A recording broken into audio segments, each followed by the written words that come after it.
Welcome. In front of me I have the Garmin Instinct 3 and I'll go over unboxing along with just a quick look at the watch itself. So, just pop it open.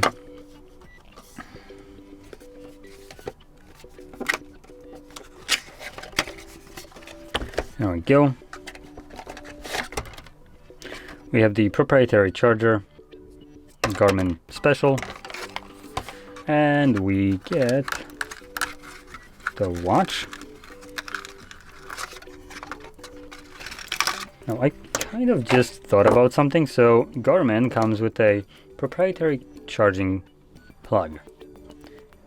Doesn't it fall under the same category as smartphones being forced to use Type-C if it has a battery? I don't exactly know what the regulations are, but from what I've heard, it might, at least I would expect it to fall under the same category. So that's kind of odd. But in any case, I can see a very small display right here. If I can actually get the light to shine. Oh, there we go. So you can see the bezels. You can kind of see it right here, the bezel around. Now, I might need to actually plug it in to boot it up. Let's see, do we have power, mini, set? I think it's going to be plugged in, which, oh boy, I think that might be problematic. Let's plug it into my phone, as I think it needs power to boot up, but I don't have a Type-C charger. There we go. So plugging it into my phone actually worked. Come on, let's go. Huh? What the hell? Am I supposed to like break it out or something? Please let go. Hello, proprietary plug. What the hell? You know what? I guess it's stuck. Yeah,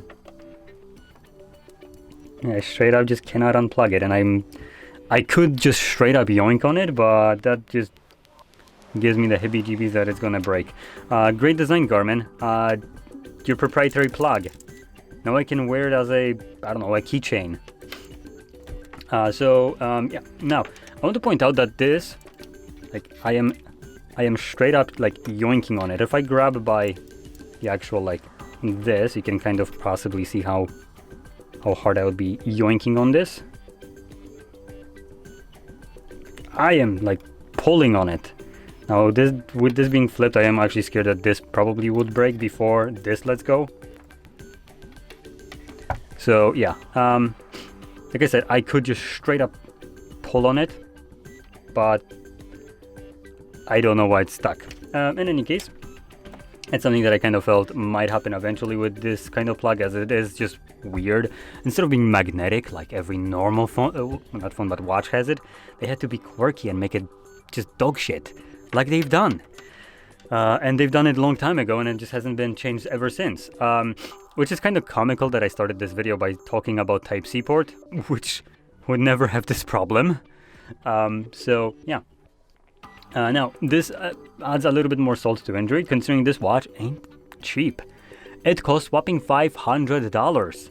So it's not like it's a, you know, just a Xiaomi smart band kind of price that you wouldn't really care. And even Xiaomi smart bands that cost like, what is it, 30, 40 bucks or something like that, have a better charging solution than this, and offer roughly about very similar kind of feature set, though these ones come with GPS tracking and supposedly better trackers. Better trackers don't mean new trackers, though. I also want to stress that out. So apparently, I don't know if this is correct, but they are actually supposedly using some like 3-year-old sensors here for that. So again, for $500, that is a steep price for a watch with just a solar ring, as this is the solar version. Where's the box? There we go. You can see it right here, solar. Though I'm not sure if this is just like a naming gimmick at this point, as I just genuinely don't know where the solar part is. Because before on the solar, you could actually see a ring around here, the solar ring. Yeah, I don't see anything like that here anymore, so Maybe it's like under the display somehow. I'm just guessing right here, to be completely honest.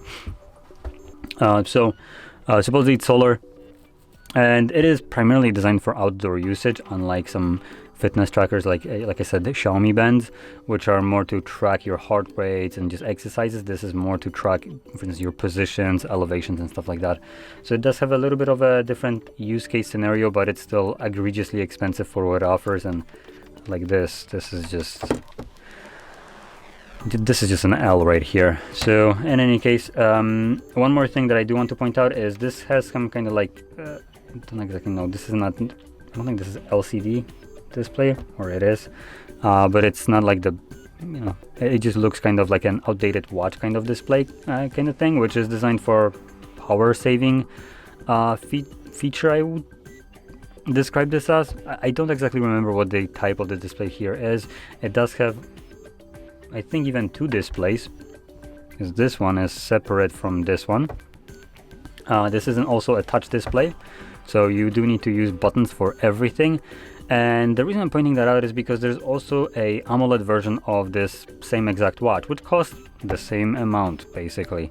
So you can have this one, which I would presume will have a better battery life with this kind of display, or you can have an AMOLED display which will be looking significantly better in terms of quality, but might not have the same kind of battery life. So anyway, both of those though will have the same garbage plug, so yay. Anyway, if you found this very helpful, don't forget to hit like, subscribe, and thanks for watching.